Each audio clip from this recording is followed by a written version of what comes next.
Today I'm joined by a very special guest. Emily Ramsey, how you doing?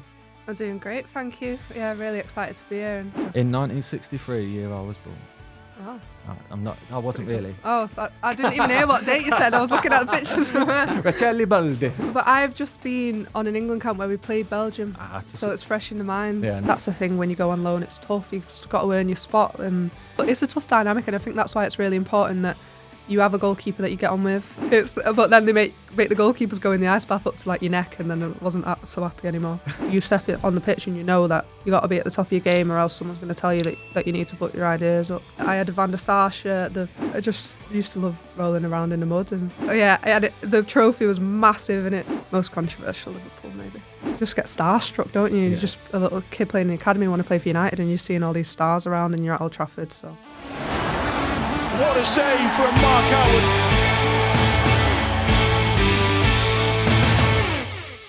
Hello everyone, and welcome back to the Yours Mine Away podcast with me, Mark Howard, and my mate producer Ben. Today I'm joined by a very special guest. I'm actually really excited to have my first female guest on. She's currently on loan at Everton from Man United, and also been in the England squad very recently. Emily Ramsey, how you doing? I'm doing great, thank you. Yeah, really excited to be here and have a chat with you. Yeah, thanks for coming on. Like I said, I've been trying for a while to get a female on to compare, not to compare, but also just to talk about the differences a little bit about men's and women's football. So I'm absolutely delighted to have you on. A massive congratulations for your recent call up to the Lioness full squad. Thank you. That must have been some moment in your career. Yeah, it was something that obviously you're striving towards, aren't you? So just to get there is, it's a great feeling, and you've got to try and stay there after that. Yep. Obviously, you picked up a little injury. Do you want to just mention your little injury? Yeah. So on my first camp, managed to, in training the day before, second game of a tournament, I managed to injure one of my ligaments in my ankle. So I'll be out for a few weeks, but it's nothing too serious. I saw one. Yeah, it's okay, to be fair, but currently in the boot, hoping to have that off soon and back on the grass. I was joking away from the camera that it was definitely Darren Ward, who's our next guest. It's definitely his service. It was him kicking the ball at me when I injured it, so that's all I'm saying. He's given me many a back spasm before, so I definitely would blame him as well, right? So obviously the women, England women, went on to win the Arnold Cup, Arnold Clark Cup, tongue twister. Yeah. Did you stay for the full trip? No, so I just stayed until the second game at Coventry against Italy, watched that with the squad, and then headed back home and went back to club for them to have a little look at my ankle. Yep. Are they going to send you the medal in the post? Oh, I don't know. You've got to be asking for it, surely. Yeah, maybe I should ask him. It was not something I'd thought about asking for, but they sent me my shirt, to be fair. Nice. So maybe I need to get on to them about the medal. Yeah, if they hear this, send the medal. You definitely want it. Definitely. 100%, I'll take it. Right, we usually kick this off by the first time you put on a pair of gloves and realised that, yes, I am a goalkeeper. Right. What was your little story?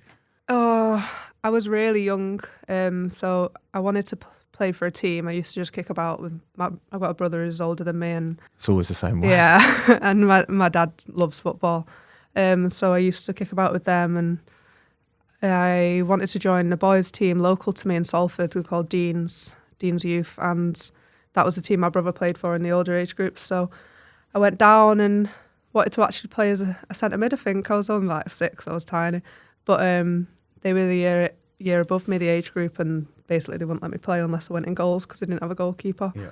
And I did. Played a full season in net and absolutely loved it, and ended up being captain the next season and stayed for 2 seasons with the boys. Yeah. Just absolutely loved being the goalie. I just loved it. Yeah, I used to wear my long pants under my shorts, and I just used to love rolling around in the mud. And everyone says the same thing. There's something nostalgic about just diving in mud. I don't think a lot of people outside of being a goalkeeper would ever get it, but the dirtier you got and the more that your parents told you off and you're not getting in the car like that was the best. It was great, yeah, and obviously just playing on muddy fields, like it wasn't really a football pitch. I just used to absolutely love it, and I've literally been a goalkeeper ever since. Was it a bit daunting playing with your brother? No, he's all right. He's quite good, to be fair to him. But it just used to be like in the back garden. He'd be trying to do Maradonas around me and like trying to score past me and that. So it wasn't so much me shooting at him, but it was always me as a keeper. Yeah. But I was actually quite good, to be fair. So Yeah, it used to where it annoy him, started. frustrate him a lot. Like you said, you was born in Salford then. Surely you support Man U. Yeah, I do. Yeah. Of course. You have to say that because you're currently at Well, Man United. Yeah. my family were all United. I live probably about 10 minutes away from Old Trafford, so that's all I've ever grown up knowing. And you said you started quite young. I think it was only after the 2 years of playing in goal you actually got scouted by Man U. Yeah. So I had gone down to trials actually the year before, after my first year playing with the boys, and they offered me a place in, I think it was the under-8s then, and I was too scared, I was too nervous, I didn't feel like I was ready to sign for United, like it felt like this massive thing. So I went back and played with the boys for another year, and then got invited down to trials again and offered another place and took it that time. And You've brushed over a little award you won when you went back. oh yeah, at Dean's. I've done all my... Wow, you have done your research. Yep. I forgot about that. Yeah, it was called the Schofield Trophy. It was an award that's previously been won by Ryan Giggs, because that was the club that he started at as a kid. Across all 24 of its teams, across all age groups. Yeah, boys and boys, girls. girls, all age groups. I think they had a couple of senior teams, and it was just the I guess the best prospect or the best player of that season. And obviously I'd had a good season, and I was going off to United, so they Being gave very me this humble here. trophy. Ryan Giggs won this award previously, so I'm pretty sure it stood him in very good stead. Yeah, the trophy was massive, and I only kept it for a year, and they gave me another small one that's still at my mum and dad's house, but it took pride and place in the living room on the mantelpiece. Yeah. So then, like you said, you went back to United, and you spent a long time there. Obviously, you're still currently there. Yes. How good is it being at a club like that from such a young age? Oh, it's brilliant, and they teach you as a kid, and you learn the United way. And obviously, they have a big history with developing talent out of academies and stuff like that. And I've been there since I was 8, 9, and through to 16 in the academy. So I was only learning the United style of play, which has obviously put me in good stead for now in my senior career. But also, it was great fun, and the facilities, and maybe it wasn't as good as the boys sometimes, like we wouldn't be able to use certain facilities compared to them, but still, like, I was living the dream. I was wearing United kit. That's the thing. People don't really realise that when you go from Sunday League to a professional setup, that how good your kit is and how well you're looked after. From just turning up at a training ground or a match day, and you're behind the scenes, the drinks are all included, any sweets and fruit at half time, all these little things. But when you're a kid, you're like, oh my God, this is amazing. It's amazing, yeah. And we'd have signing on days at Old Trafford. So you'd go down and it'd just be your coach of your season there, like, and you'd sign a little fake contract and take your picture with Old Trafford in the background, and it was just the best thing ever. I used to love doing that. It was every year as well. Yeah. Did you get a little tour around the stadium at that each time? Because I remember doing that at Highbury. I'd go down, sign a contract. It was a blank piece of paper. Yeah. Because you'd already signed it with your parents and a solicitor or whatever. And like you'd go in the stadium, you'd be like, "Can we just go and look around? Can we go in the dressing room again?" Yeah. And they're like, "You did that last year." Like, I want to go again. Yeah, it's amazing, honestly. Like a drug. You get to walk around the pitch on the outside, and then take your little pictures. And a couple of times you'd see men's players dotting about, or they'd bring someone in to take your picture with, to sign on with. I think one year when I was a bit older, I had something with, I think it was Rashford and Chris Smalling, when Rashford was still just coming through. And yeah, it was just, you just get starstruck, don't you? You're just a little kid playing in the academy, want to play for United, and you're seeing all these stars around, and you're at Old Trafford, so it's great. Right, before we crack on, I've briefed you already, but this is time for our quiz. We'll crack on with this, right? Go for it. So it's goalie or no goalie, and I have 5 current international women goalkeepers, and the other 5 are either made up names or celebrities. Yeah. Right, so 1 point for each answer. Listeners can head over to YouTube to check our leaderboard. And as I said, this is a women one now. Spencer Owen got 8 out of 10. Yes. Wow.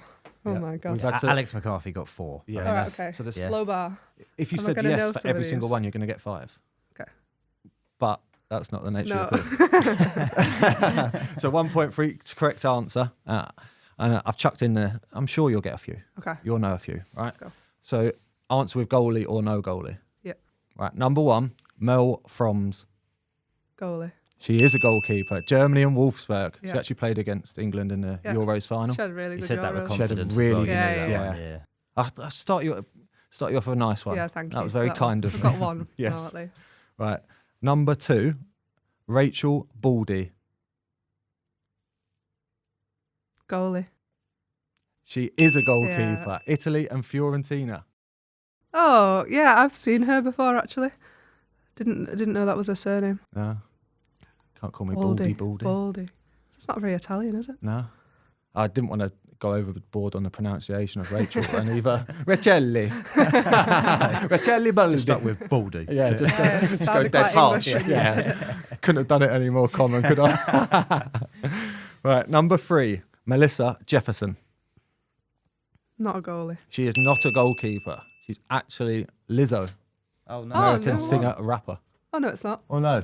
Also a runner. Oh. There's Lizzo. Oh, it is Lizzo. Wow. Yeah. I have to get the song title. It's about that time. I'm not going to sing it. Yeah, I'm not going to sing it.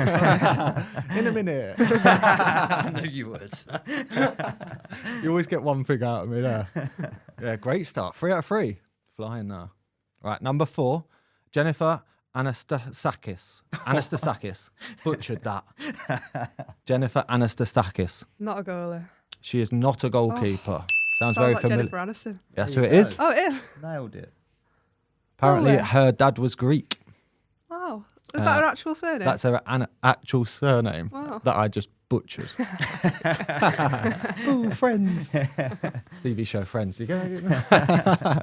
Right, number 5, Nikki Everard. Oh, that was a goalie. Oh, I she know that knows all the goalies. Belgium. Yep, Belgium Yeah. and Twente. You was playing it down before again. I have Yeah. absolutely no chance. one. But I've just been on an England camp where we played Belgium. So It's fresh in the minds. yeah, nice. Still, the pressure of the test, Yeah, the true. quiz. I didn't think I was going to know this many, actually. Yeah, so you're doing so really well.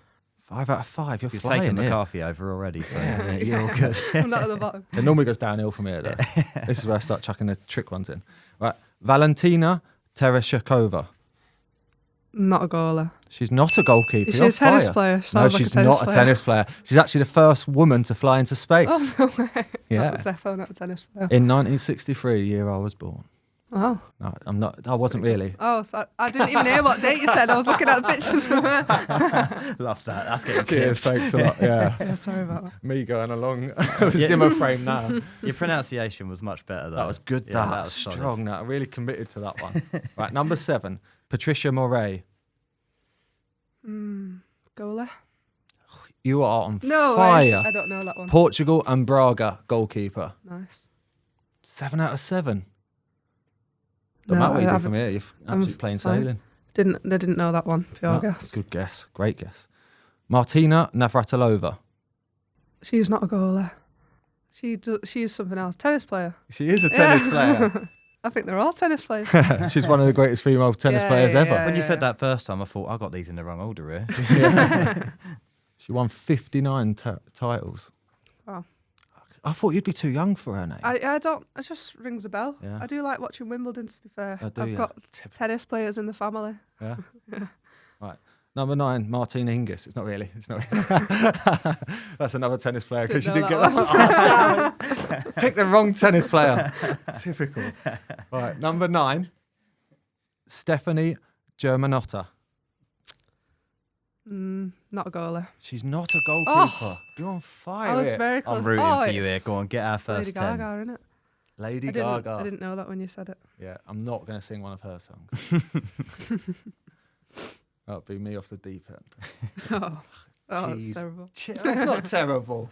That's a dad joke if you've heard that one, isn't it? Right, number 10, Casey Murphy. Is a goalie. She is a goalie. Yes, I 10 knew- out of 10 10. out of 10. The perfect 10. Unbelievable. USA and North Carolina Courage goalkeeper. That's our first full house. Yes. I think. Do you know the only reason I know that is my goalkeeper coach used to coach her Oh, at nice. Everton. Oh, I'm sure. I think. But yeah, I knew she was American. perfect 10. Flying. Top of the Wow. leaderboard. Thank you. Ah. I'm actually quite impressed with myself. I You've didn't done think really I know well that many there. goalkeepers. I thought I threw in a few curveballs as that. Ah. I thought you'd get the first one. I was like, definitely getting Mel Froms, but yeah, lovely that. You'll see yourself up You're at well number impressed one with in that, the yeah. league. I'm buzzing, yeah. Chuffed with that, yeah. 10 out of 10. Right, as I said, we'll go back to the Man United days. You had to leave Man United because obviously they didn't have a senior women's team. Yeah. Joined Liverpool, controversially. Yes.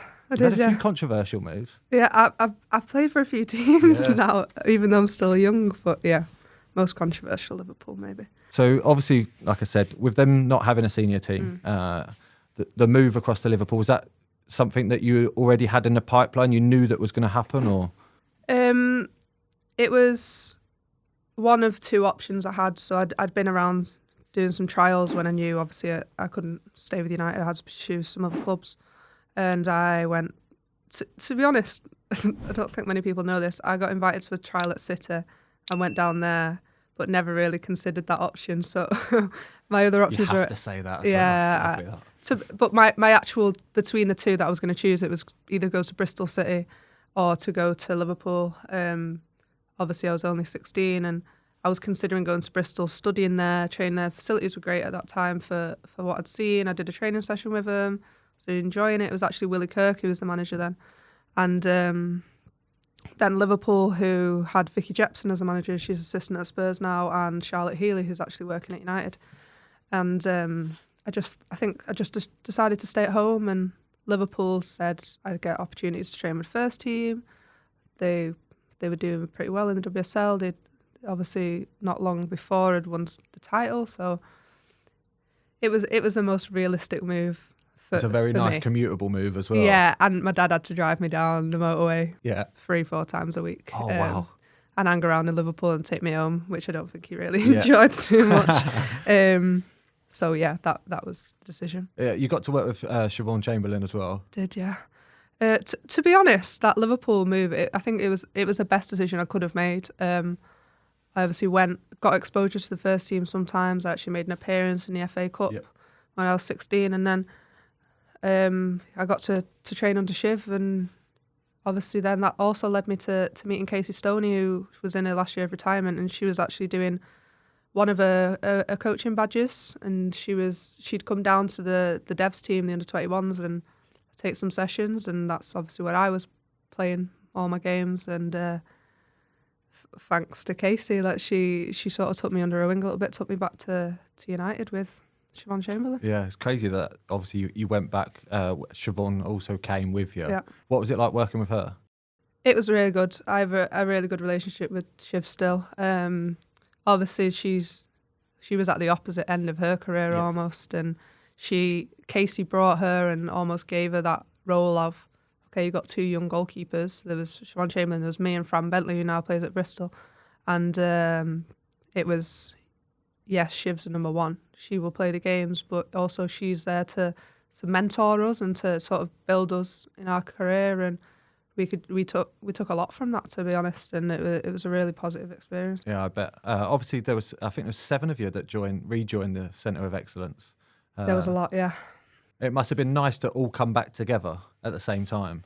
Yeah, and you had some really good names and some good players in that as well. Yeah, it was really interesting because United were known for producing really good talent, but then they had nowhere to go. So obviously they were hanging about at different teams in the WSL or in the Championship, and then so many of them managed to come back to United at that time, and that was a big point of what Casey wanted to do, was to make it a team that's united.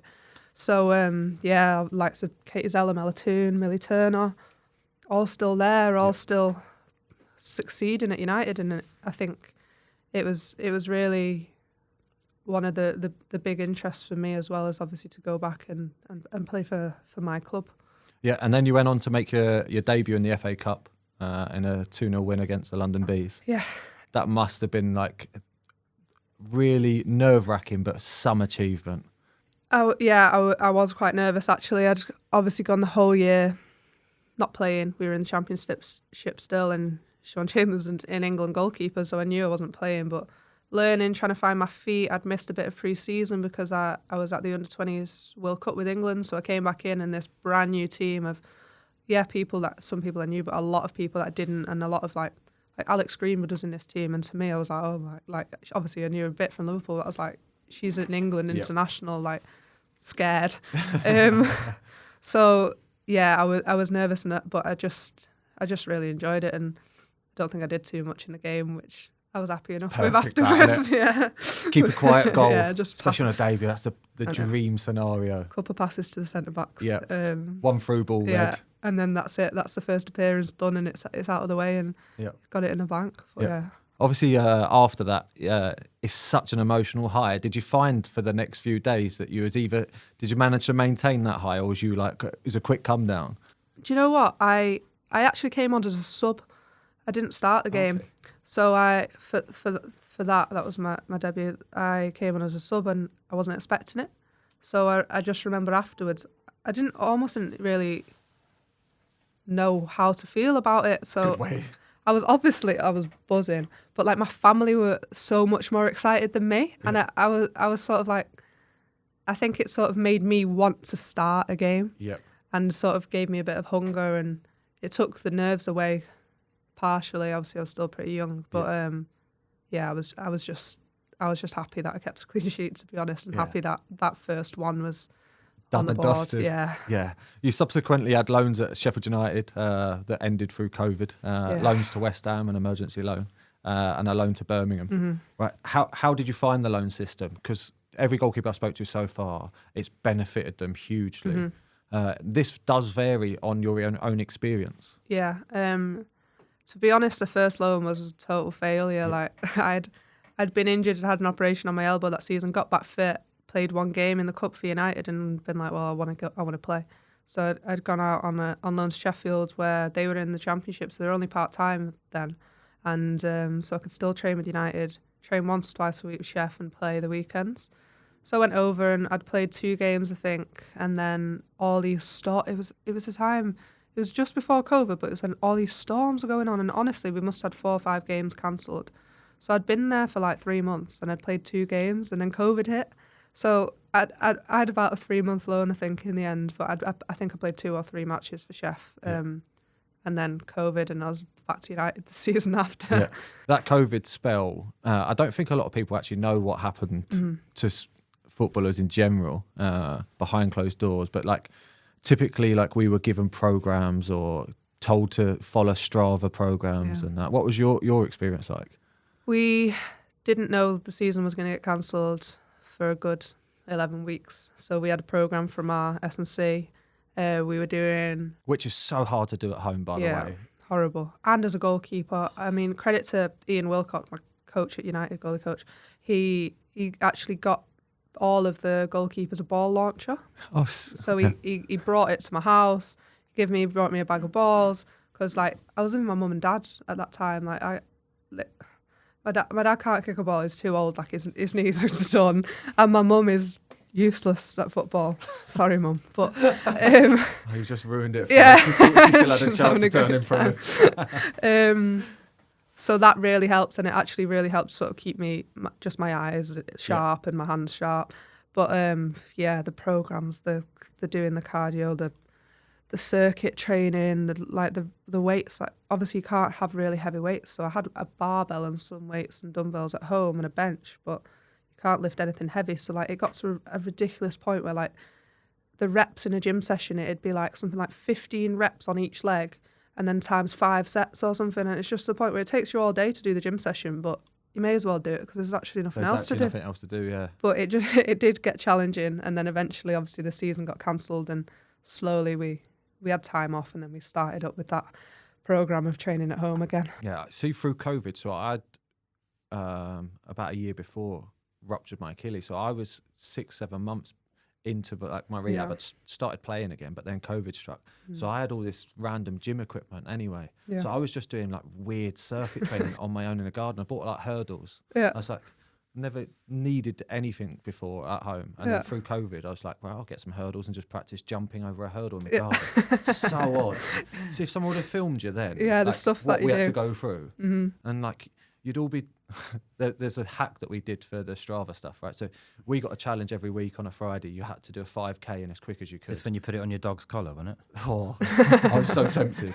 Right, so literally, I live in a hilly part of Preston, so I was like, right, I'm not going to get a good time around Preston. So I'd drive down to the coast at Blackpool and run along the promenade, but I'd run one way and then ask someone to come pick me up and take me back up to the car.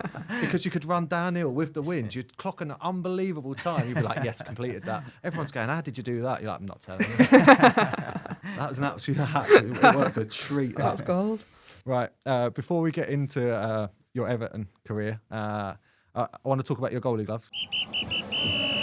This is Matt Smith, and this is the glove review on the Yours, Mine, Away podcast.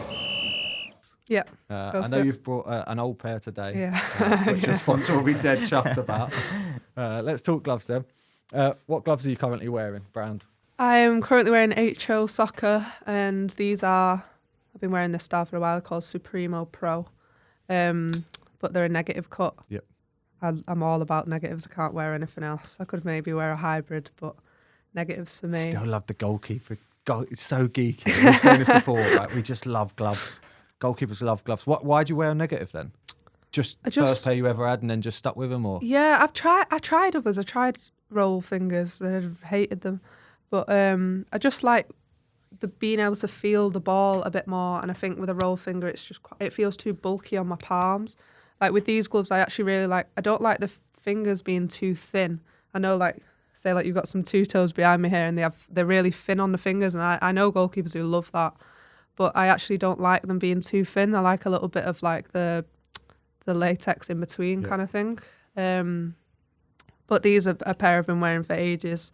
Dave at HO's been great with me and supplying me with the ones that I need all the time, and really happy to let me try different styles. But I'm just really comfortable in them. I think that the only issue I have is being a female. I have quite skinny wrists, so you've been wearing the gloves and it's raining, and you've been wearing them for a few days in training, and they just go baggy as anything. Yeah. So once you wash gloves, they actually stretch, don't they, and go a bit baggy. Do you strap your wrists? I don't. You don't? I really don't. Head over to my YouTube. I've got a great instructional video about how to strap your wrists. I've tried strapping wrists, strapping fingers, all of it. I just don't like it. I don't like having things on my hands. I strap both wrists. I tape up two fingers each side. I strap up my thumb there because broke a thumb. It's just injuries, and you end up picking up more and more things, and you can't get rid of it. Yeah, I do know a lot of keepers who swear by it, especially the wrists, but it's never something that I've actually put into my game. So does that mean you go through quite a lot of gloves? Yeah, I do. I try and stretch them out, and I normally keep like a battered pair for training, and it's just chucking it down outside. And how often do you change your gloves then? I don't. With match gloves, I like my match gloves obviously be my best pair, so I might wear them on the day before the game and the game. Yep. Those I don't know. I'd probably get 2 or 3 games. More. I'd probably get 5, 6 games out of them. If you look depending after on the them. weather. Yeah, of course. Yeah. And I'm really not one for washing my gloves. Do you not? No. Well, I've got a little soft brush, and if they're done, if they're dirty as anything, I'll give them a little brush, just set them out face up just to dry out themselves, but no getting in the showers with them or putting in the washing machine. Do you put them back in the glove bag, keep them moist, or do you just let them dry out? That normally straight back in the glove bag after training, unless they're soaking wet, and then they stink. Yeah. I think that's why I go through them so quick, because if they've been in the glove bag for 2 weeks, awful. They smell awful. But it doesn't matter, does it? You seem so proud of that as well. Yeah, I don't like my gloves being really dry. But my match gloves, I do take better care of than my training ones, because my training ones just get battered. And have you ever thought about having them custom designed for you? Because I know the negative flat palms aren't traditional anymore. It's a roll finger that most people wear, or that hybrid. No, I've spoke a little bit actually about different styles of gloves, but these, to be honest, these are the ones I'm really happy with. They have a little rubber. I don't even know how to explain it. It's like little lines on the inside of the palm. Help Do you know what I mean? Yeah, so my hands grip into them nicely. The only thing I'd say is that sometimes when they're old, the straps, because I have to wrap them really, really tight. But apart from that, I'm really happy with these gloves, and I'm not really planning to change anytime soon. Good. Obviously, like we were saying before, right, we love the absolute geeky stuff, right? You got any weird superstitions? You must have a goalkeeper quirk that you do, a lot of people touch a post each side or touch the floor before a game. I'm really not superstitious, but I will. On a game day, especially when we're at home, I'll walk onto the pitch and I'll walk straight down the centre of the pitch up to the far goal, the one that we don't warm up in, touch the crossbar, which I can do if I go up on my tiptoes. I can just touch it. And I normally do that, to be honest, to feel if the size is right. I know that's weird, but sometimes you have to check, yeah, sometimes I'll go to a ground and I'll do it and I'll be I can't reach that, or half my hands on it, and I'm well, the goal isn't the right size, is it? But I'll do that. And the I'll amount always. of times I've actually had that, right, where the goal isn't the right size. and It's you're like, so but common. you can't, but it's odd, right? Yeah. But you can't do nothing about it. Even No. if you tell the ref, they're going to go, all right. So Yeah. But it's happened to me this season. We played an away game and I was like, I don't know if I'm standing on a hill or what, but I was like, one side of the net's up here and one's down here. But yeah. And then I'll touch the crossbar and I'll look both sides, pretending like someone's putting a cross into me or having a look for where my centre backs will be. Yeah. Looking how narrow the pitch is and then just walk back in. yeah. Do you do a long warm up? Uh, I'm out there for like 20, 25 minutes. I don't want to get dirty. I just want to get back in and get changed and have a cup of coffee. Yeah. At Everton, the warm-up is pretty long, to be honest. But I'm not a goalkeeper who has to have an amazing warm-up and do all these brilliant saves. Like, I could quite happily do a couple of reps of each thing that I want to do and, yeah, go inside. Courtney Brosnan, who's at Everton as well, she prefers a longer warm-up. So we do the same warm-up, the both of us, with the coach and assist each other, but it'll just mainly be the starting goalkeeper that's working. And yeah, sometimes I'm a bit slower to go through my warm-up, I think, than Courtney, because I'm just like, I don't want to get too tired. Yeah. Like, I want to save it for the game. As long as I'm 100%. happy and everything's tidy and I feel good, I'm fine. Goalkeeping's such a mental game that each individual is so different. But yeah, I'm like you. I don't want to get too physically overexerted. Mm-hmm. I don't want to get my gloves dirty. I want to play in the game with my gloves to be at their best. Yeah. Even like down to I change like my kit. I'll warm up in a different kit because I want to go out there feeling the part, and then I'll play the part in theory. Yeah. It shows like your mental strength that you've got those sort of things that you don't need a certain routine. You don't need to do loads in your warm up because you've done it all week in training. I'm the same. Like, I'll wear training pants and a jumper to warm up in. I'll go back in, put my full kit on, or I'll sometimes, like, one time we didn't even put any crosses in the warm up, and he was like, "Do you want some at the end?" I was like, "No, fine, I'll go in." And I just think, it's not about, for me, like, how I warm up. Like, to be honest, probably my best performance this season, we played Arsenal away. I had the worst warm up you can imagine. Like, he's just low dives. It's like going under me and going in. I'm spilling everything. Like, the warm up was outrageously bad, but I had the best game of the season. I've seen the highlights of that game. You actually made some worldy saves. I was so busy. I made like 14 saves in one game, and it's maybe not great from Everton's point of view. I'm conceding that many shots, but like it was one of my best games, and the warm up. Did you get nominated for Player of the Month that month as well? Yeah, I'd had some. We'd had some big games that I'd played in, and obviously faced a lot of shots, and so I've been quite busy. And yeah, I felt like I'd had a good month and got nominated for it. Yeah. Like we're saying, right, so you're on loan at Everton at the moment. Obviously, at Man United, the goalkeeper currently playing is Mary Earps. Yeah. So at your age, it does seem natural to get out on loan, get some games in. How's Everton been? Obviously, like I said, you've had an amazing introduction there, and obviously to get that nomination was incredible. It's been great, to be honest. Courtney Brosnan's the other goalkeeper. We knew each other previously a little bit from, I had an emergency loan at West Ham, and we work really well together. And the coach, Ian McColdon, he's great. He looks after us, and he's a really big guy. He can batter the ball really hard, which is great. I love that in training, and we work really well together as a little goalie union, and I'm just really enjoying it. I had to sort of bide my time to get minutes at the start. Obviously, like, that's the thing when you go on loan, it's tough. You've got to earn your spot, and you're not actually that team's goalkeeper. So I think that's the tough side of being on loan.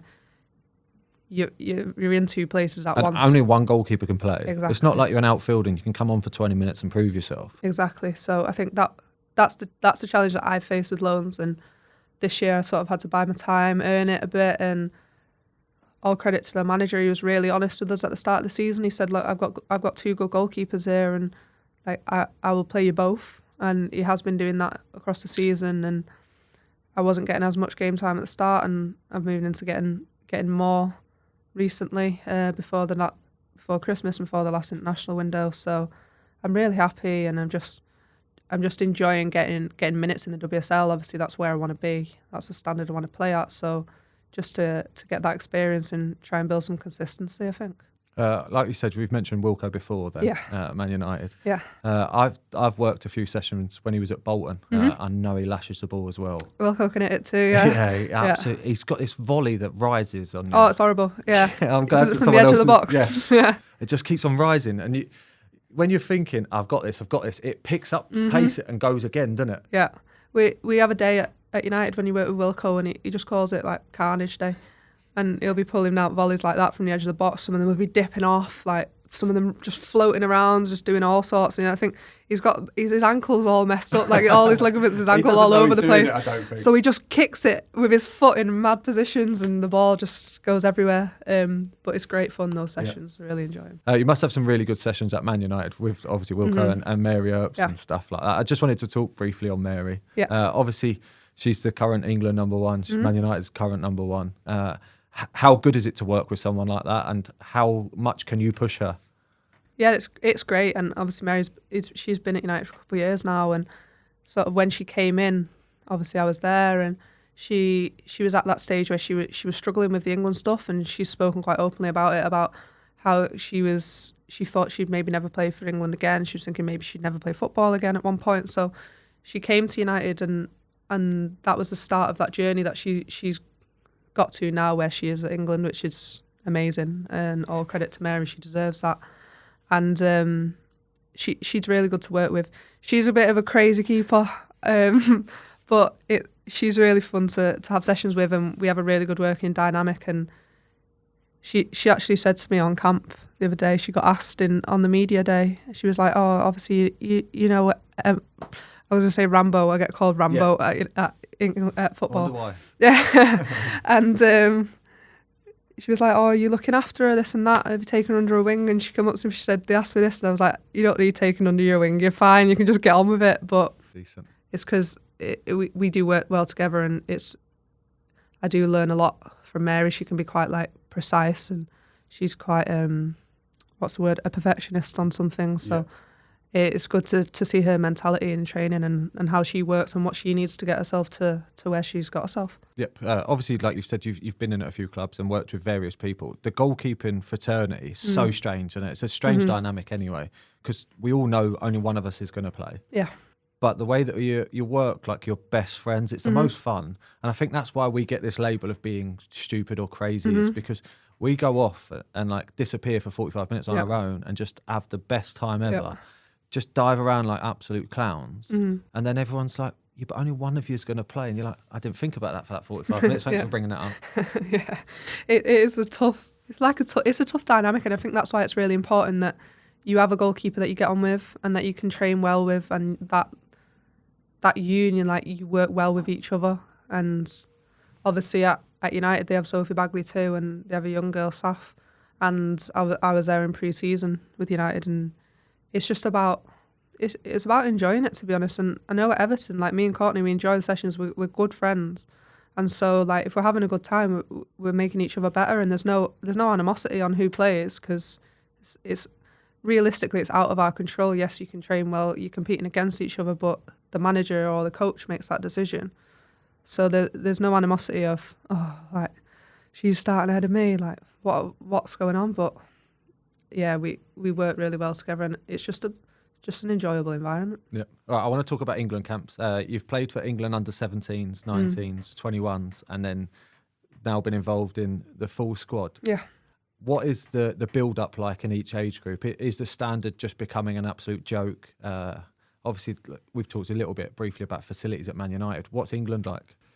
It's great. Like even in the under 17s, you're a kid then, and you train at SGP, St George's Park. Like you get access to all these great pitches, going in the hydro room, like ice bath, pool, all of it. Like since you were a young kid, and it was great. Like I used to think that was so sick. Like going into the pool, like with the walk-in ice bath. It's got a jacuzzi in the middle of it. Yeah, but then they make the goalkeepers go in the ice bath up to like your neck, and then I wasn't so happy anymore. But it's great, and I think now it's getting to the point, especially with Serena at the top, and the 23s is currently led by Mo Marley, and she's worked in England for years and years and years, and really developed a lot of players that are playing at the seniors now. So I think like the messages are really consistent going down, and obviously Serena came in and those messages changed a bit, which is normal, like new manager. But you can see the talent coming now. I was in the 23s obviously all this last season, and we've got players that are fresh out of the under-19s stepping up, and they're making up half the team now. But they're talented players, and they're playing in the WSL regularly, some of the players, and I think that's a credit to the pathway that England have actually got now, that you've got players that are 19 and they're starting for good clubs in the WSL. Like you're saying about Serena, she does call up anyone that's doing well and that. And obviously with yourself going on the last England training camp before you got injured, you must have been hoping to just get some minutes under, just to get that first cap, like we were saying about your debut at Man United. And that it's so nice when you just think, well, I'll get that first one out of the way and then I can actually knuckle down then. And yeah, someone asked me actually, they're like, do you think you're going to play? I was thinking, I don't know. Like, I think if she tells me that I'm playing a game, like, I don't actually know what I do. I think I'd be so nervous. But like I say, it's that first one, and I think, to be honest, going into that camp, I was just thinking about going and trying to perform and trying to sort of add some value to the squad, because realistically, there's a World Cup coming up this summer, and there's probably only 2 England camps now until she decides that squad. So that's my first call up, and that's a short amount of time to try and prove that I should be getting on the plane. Yeah. So yeah, I just wanted to go and do what I could to add a bit of value to the squad and perform and fit in and not stick out like a sore thumb. The environment in those squads and the camp must be incredible. Obviously after the Euros win, now winning the Arnold Clark Cup, to then for the World Cup, it looks so good going forward for the future of women's football in England. Yeah. Is there a winning environment? Are they so driven? It's, you know what, it's really relaxed around camp when you're not on the pitch, and it's great. Like it's not like the youth age groups where it can feel a bit like, one meeting to the next meeting to this to that. It's really relaxed and enjoyable. But then when you get on the pitch, the standard's really high. But if it drops off or whatever, there's so many players in the team who will tell you sort it out. Pretty much, like it's not an overwhelming environment to the point where like you don't want to go, and as a young player you don't want to go and play in it because it's scary or because people are saying things. But it is, you step it on the pitch and you know that you got to be at the top of your game, or else someone's going to tell you that you need to put your ideas up. Yep, right. And then finally, I want to go. Obviously, we briefly touched on the World Cup, and with yourself currently at Everton, hoping to get back fit as soon as possible. Yeah. But you're 6th in the league at the moment at Everton as we film this. What's your hopes for the rest of this season? Get yourself back fit, get back in the team, hopefully. Yeah, try and get as many games as I can now between the end of the season. Unfortunately, we're not in any of the cups anymore, so it's just the league. So try and not miss too many of those with my ankle injury, and get back, get playing and perform as well as I can. Really enjoy it for the rest of the season, because I've really enjoyed it up to now, and just try and perform well and get on the plane to Australia in the World Cup. Yeah, exactly that. Just trying to get in that World Cup squad, just to be part of. Obviously, you can only do that by playing and doing well. I think it's not the be all and end all. I know that I'm still really young, so and there's such competition for the goalkeeping spots in England. There's lots and lots of talent, but I think obviously I've got to look at it and think that'd be amazing if I got there. But right now, I just focus on Everton, and we want to be realistically 5th right now is where we want to be. The next game coming up, playing Aston Villa, they're in 5th, we're in 6th, but I think we've got a game in hand. So it should be a really good finish to the season. We've got some really, really important games coming up, so I'm hoping not to miss too many of them. Fingers crossed. Right, final question, right? Goalkeeping idol, and why? Edwin van der Sar. Yes. Yes. Finally. So good, weren't he? So good. He's just so steady. I just loved him. Yeah, and I was a kid, a big United fan, and he was the goalkeeper at United, and he saves a penalty that wins United the Champions League, like all of it. I had a Van der Sar shirt. I remember it was a blue goalie kit, had like a white line come across here. Yep. Van der Sar on the back, and my cousin actually bought it for me, and I just never took it off. He had that casual half volley technique as well. Everything about him, like his hands just looked massive, like he was just huge, right? And he just everything about him, loved him. Legend, isn't Still love him. Still love him. I think he's doing a great job at Ajax. I just think he's a great guy. Right, unfortunately, that's all we've got time for today with Emily. You've been an absolute unbelievable guest, and a thank you so much for coming on. No, thank you for having me. I've really enjoyed it. Yeah, I'm glad you've enjoyed it. And 10 out of 10 as well. Come on. Oh, yeah. We need to bring that back, yeah. Massive that. Top of the leaderboard. You must be thrilled. Was it? Well, no one's going to beat it, but hopefully no one's going to match it. Nah, exactly. Do I get a prize for 10 out of 10? No. See what we can do. No, that's brilliant. I'm going to have to change the quiz now. Someone's got the perfect 10. There you go. Oh, no. More work. That's it for today. This has been the Yours, Mine, Away podcast with me, Mark Howard, and producer Ben. Make sure you like and subscribe. Go follow our channel. It really helps us grow. Thanks a lot. Take care. What a save from Mark Howard.